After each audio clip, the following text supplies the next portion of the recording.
frankly, I would say we're in the end times. But end of what is the issue? The kind of Hmm. civilization that we have taken for granted, the kind of progress that we've been, progress in quotation marks, increased standard of living, more flashy high-tech toys, whatever. I think that simply isn't going to be able to survive the next 50 years.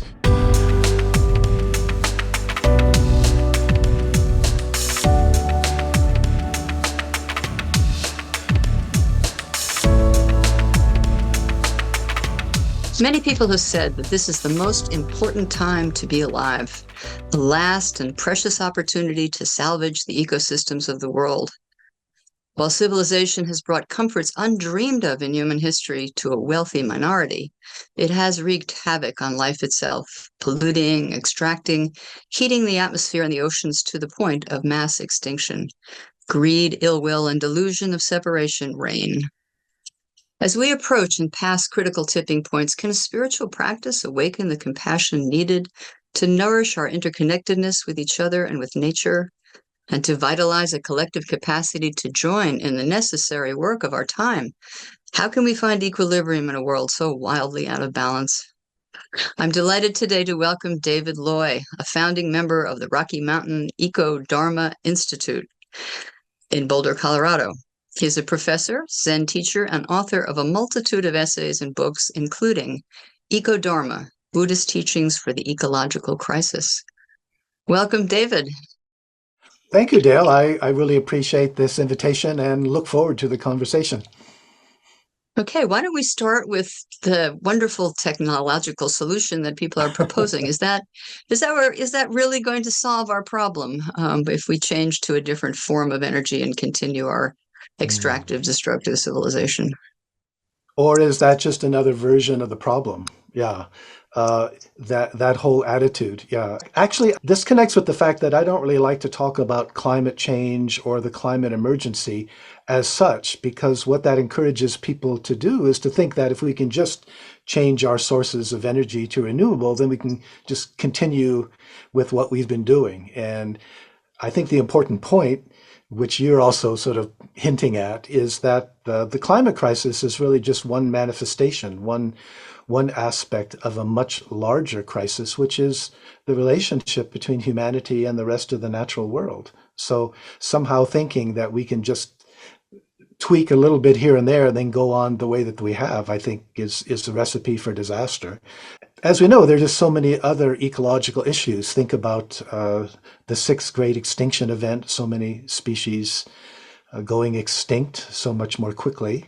Many forms of pollution in the air and the water and the earth and our bodies, loss of topsoil, loss of forests, et cetera, et cetera. So, I mean, what I think is going on is a much greater challenge that really requires us to look at our collective relationship with the earth. Right. Well, we have to really transform our society. We can't continue the civilization that we in the privileged world have had for so long. We were born to it, and we didn't really look at it. And we've always been harming the rest of nature and the rest of the world. And we know that colonialism's impact on the planet has been disastrous. Capitalism's endless growth, all these kind of paradigms that we live in are actually something we need to transform radically.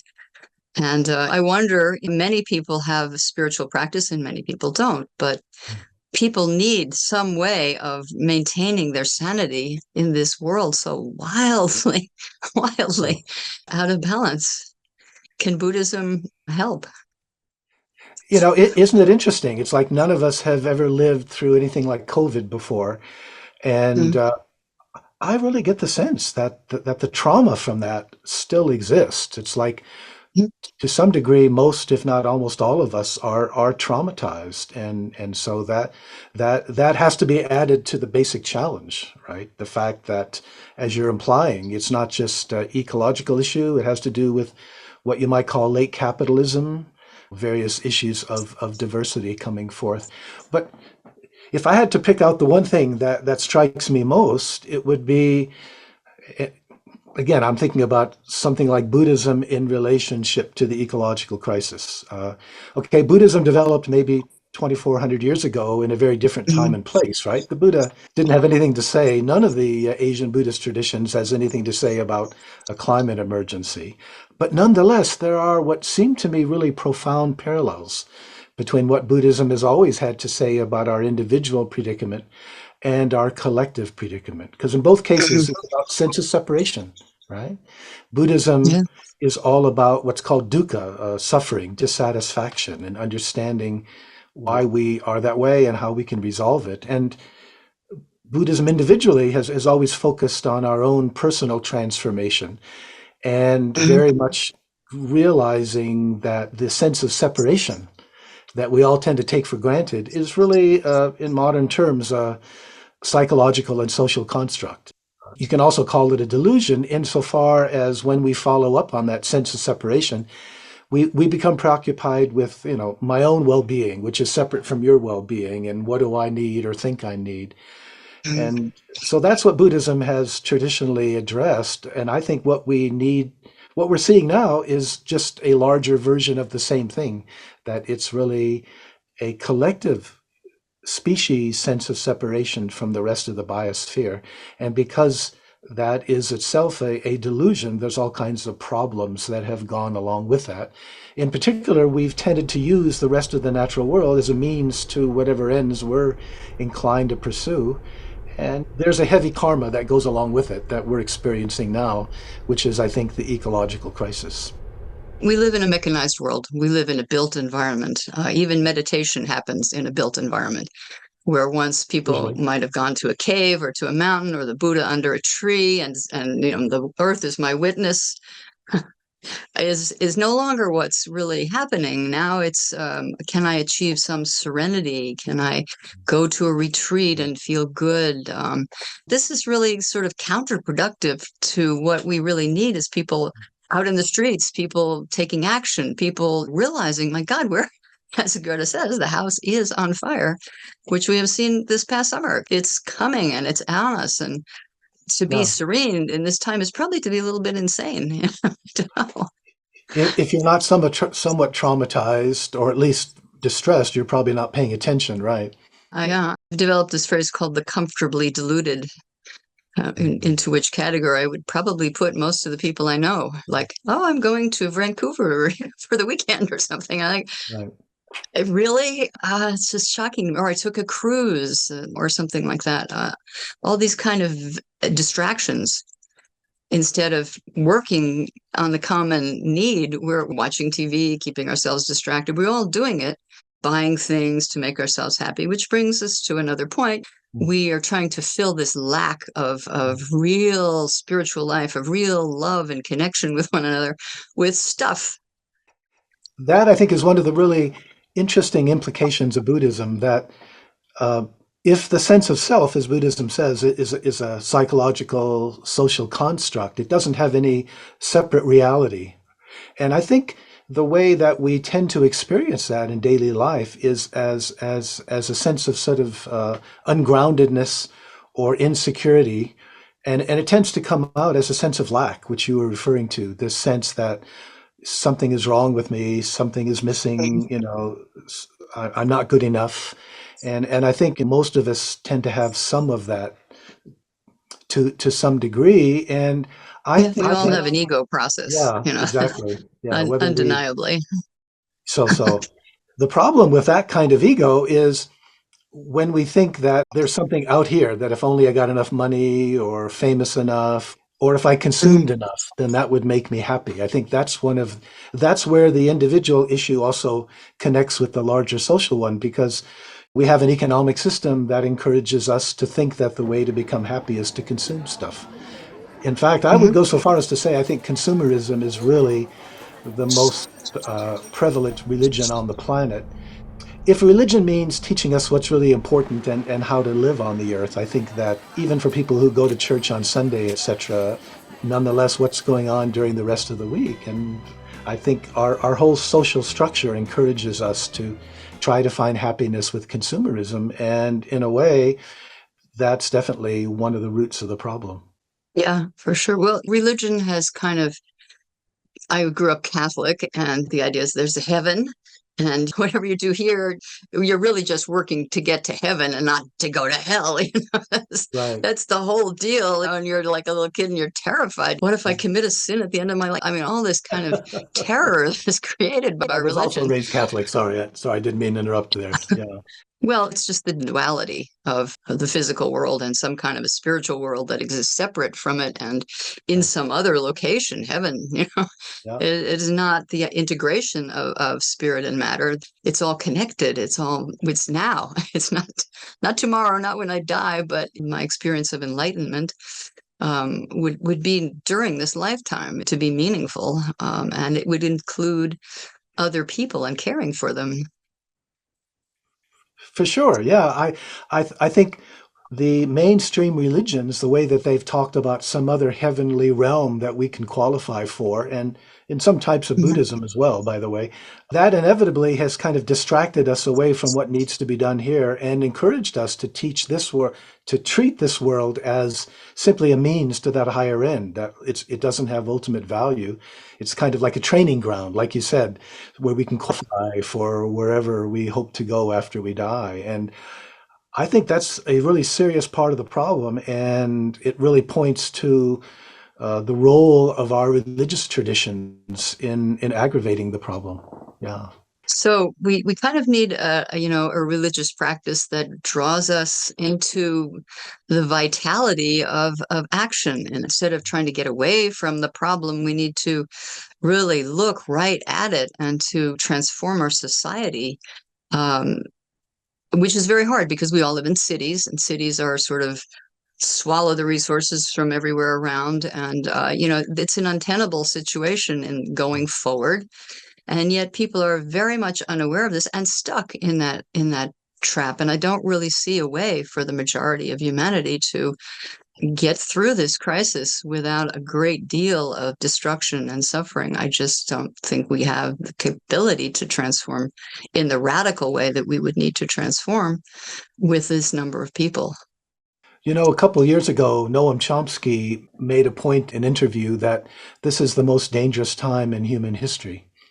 And Mhm. I really think he's right. He cited various reasons for that, and I think they're all true, and they've all become worse since he was talking. But frankly, I would say we're in the end times, but end of what is the issue?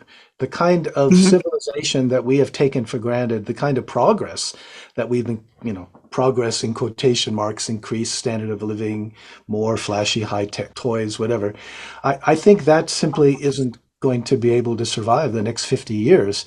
The question of whether we will how much we will be able to change ourselves in our relationship to the earth and how much it will be imposed upon us according to what we do or don't do. I think that remains unresolved. We'll see, but it's pretty Mhm. clear that something radical is going to have to change. As I think you quoted Joanna Macy, that this, or others as well, that this is a really exciting time to be alive, that we can actually play a role in this and hopefully making a difference in terms of um, Mhm. whether this is something that just happens to us or whether we're able to encourage a kind of a soft landing. It's interesting that in the Buddhist tradition we talk about this ideal of the bodhisattva, somebody who isn't simply concerned about their own peace of mind, their own enlightenment or awakening, but because the awakening involves overcoming this delusion of separation, realizing our non-duality or our non-separation, then bodhisattvas basically take vows to devote themselves to, helping everyone, helping everything, rather than some sort of self-centered goal. And frankly, that's exactly what we need now. Uh, Mhm. whether we understand it in Buddhist terms or not, I think that's what's called forth. That's what I would even think that the earth is calling all of us forth to do. Yeah. Well, I love the idea that we are kind of the immune response of nature to this crisis, that the activism, 2 million or something organizations around the world working full out to address. And I'm very grateful to them all. I mean, this community this is a kind of sangha of, of human beings who are caring and really doing the work and not just trying to be happy. But let's talk about happiness itself. Is happiness, I'm happy, I have everything, I'm great, I feel good about myself, or is happiness really taking care of others, being of service? Isn't that where true happiness actually lies? I would agree completely. I mean, I think the word happiness, it's similar to the word love in that it has so many different meanings and possibilities there. And it's not at all clear what really makes people happy. But again, going back to something like Buddhism says, and it's not just Buddhism. I think this is something that sociologists and economists have recently been discovering, that happiness, that consumerism in and of itself is never really making us happy. It's always the false promise of the next thing, because it can never fill up that sense of lack that we were referring to. But if the spiritual path is about realizing our non-duality with other people and with the earth, then the bodhisattva path, or the path that I think really leads to happiness, is the path that involves integrating that realization into how we actually live. In fact, I'm reminded of my all-time favorite quotation from the Neo-Vedantin Nisargadatta, when he said, "When I look inside and see that I am nothing, that's wisdom. When I look outside and see that I am everything, that's love. Between these two, my life flows," right? It's beautiful. Wisdom and love, or like in Buddhism, we say the two pillars, wisdom and compassion. And he really shows the connection, right? Love isn't a feeling, it's a way of being in the world that realizes and actualizes our sense of connection. And I think you're exactly right that that's what brings happiness. Even the sociologists and economists and psychologists are talking about that these days. Yeah. Mm-hmm.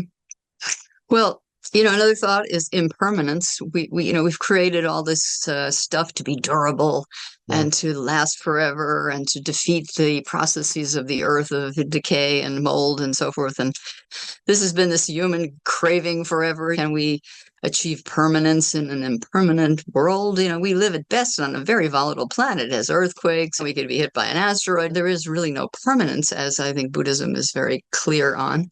But we keep striving for that delusion. We're mortal people anyway, but we fight that idea. Death. We don't want to have death, so we have these permanent things around us that protect us from really being aware, the mortality of everything, the passing of everything, the dissolution that's necessary in earth processes is not a bad thing. But somehow we've divorced ourselves from that. I think that's exactly right. I think that it's very much connected with this delusion of separation that we were referring to later, that insofar as we feel separate, or, and if you think about, say, North American culture, I meing, has there ever been a society that's been more individualistic than ours? And I think having a stronger sense of individualism, stronger sense of separate self. And I think the other thing that goes along with it is a greater fear of death. It's insofar as we feel separate that we really become more and more preoccupied with that. And then, as you were alluding to, we have a lot of defenses against that. I think one of them is kind of consumerism, sort of, blocking it off, finding ways to distract ourselves, which we're very good at doing because the media and the advertising, that's how they make their money. That's what they want us to do. So I think it's interesting, again, the parallel, how Buddhism on the individual level has focused so much on accepting our own mortality, as you said, the impermanence, our own fundamental impermanence. According to the legend, that's what motivated the Buddha to leave home and go on his spiritual quest from the begin with, right? So that's something we need to work on individually. But there's also this larger question about the impermanence of our own civilization, the impermanence of even our species. There are people talking about the possible, extinction of Homo sapiens if we continue on this path. So accepting impermanence, embracing it, which is so much, do I want to say easier to do, but it just, it fits better with realizing our interdependence and our interconnectedness. I think it's just so much easier to do that. But as long as we have this strong sense of separation from others, from the earth, then I think there's kind of a natural sort of grasping or clinging that causes problems.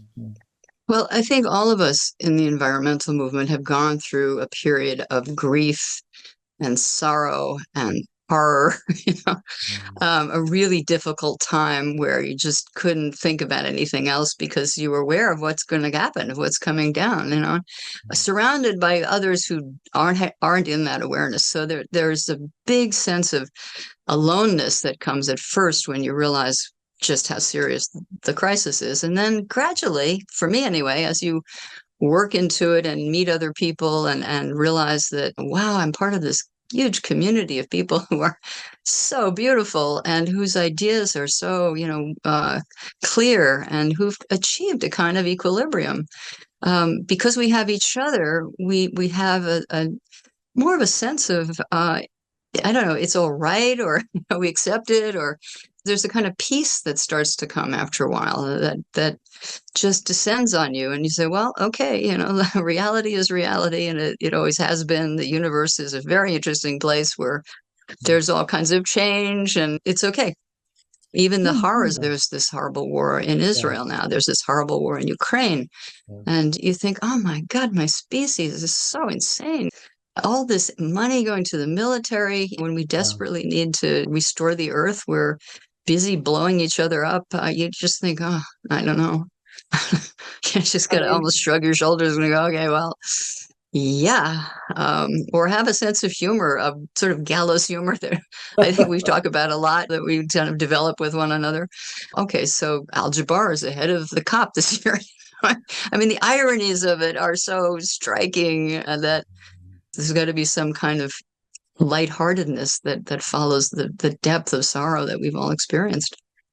It really does feel like we're in kind of a wake-up times. It's almost as if the earth is telling us, wake up or get out of the way. And, in that sense, there's something in that challenge to appreciate. One thing that I find important in my own Buddhist teaching is to distinguish grief from despair. A lot of people sort of confuse the two. Despair is the other side of hope. It's a kind of dualistic thinking that gets us projected on the future. I think grief is something that's actually very valuable to some degree because it really, well, just speaking in my own case, it really helps to cut through a lot of the unnecessary things in life, excuse the term, the bullshit of my life, and help me focus. And to that degree, I mean, grief is a kind of a wake-up call. Right. I once saw in downtown London a little memorial to the victims of 9/11, and the only thing it said was, "Grief is the price we pay for love." Right.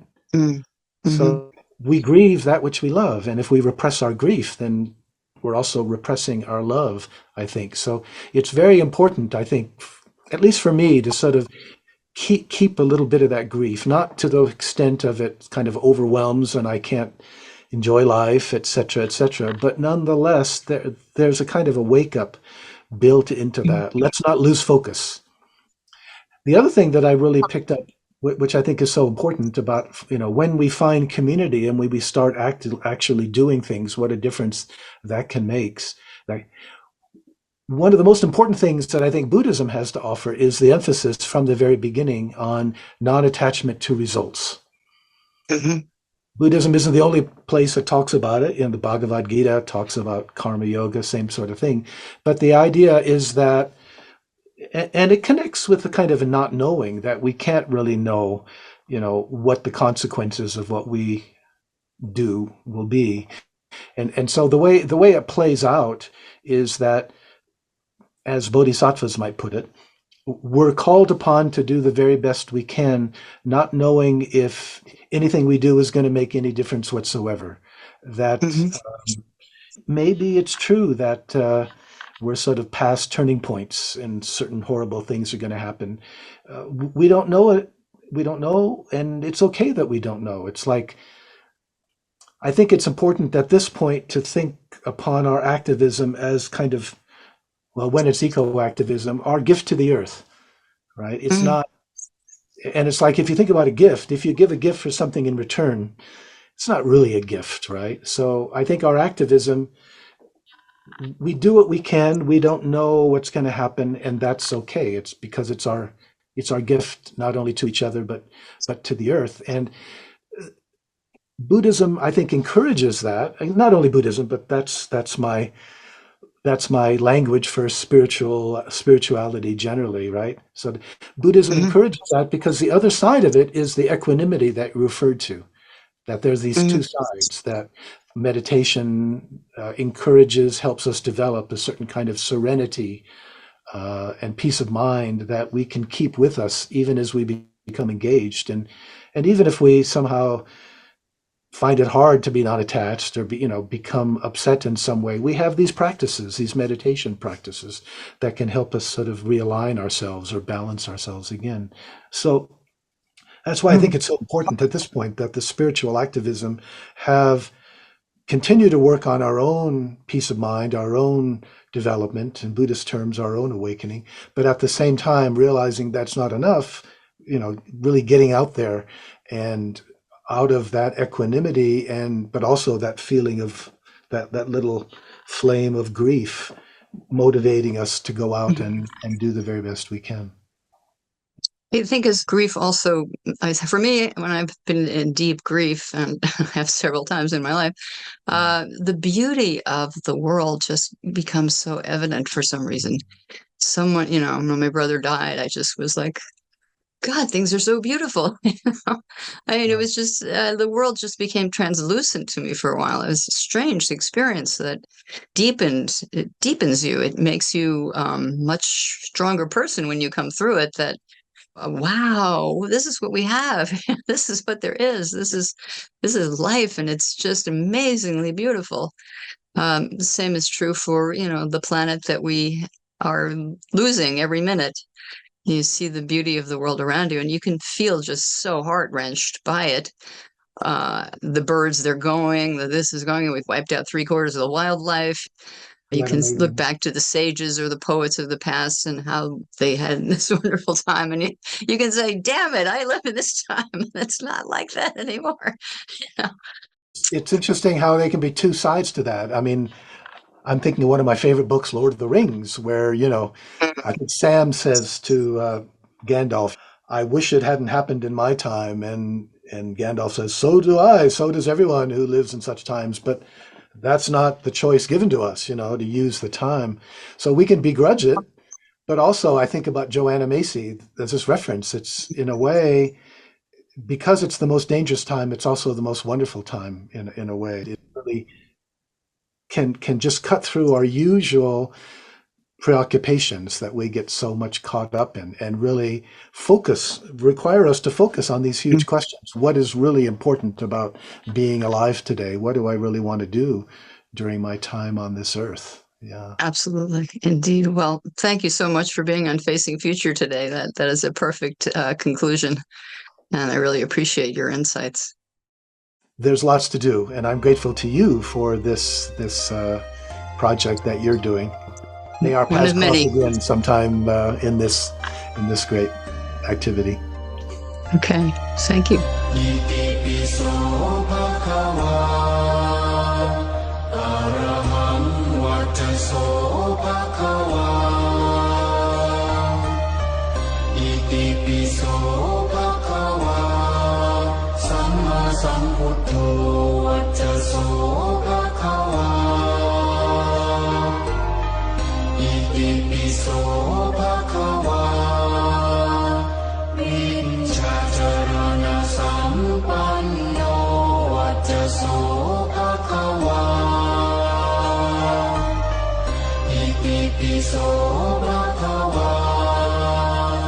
Sukhato Vachaso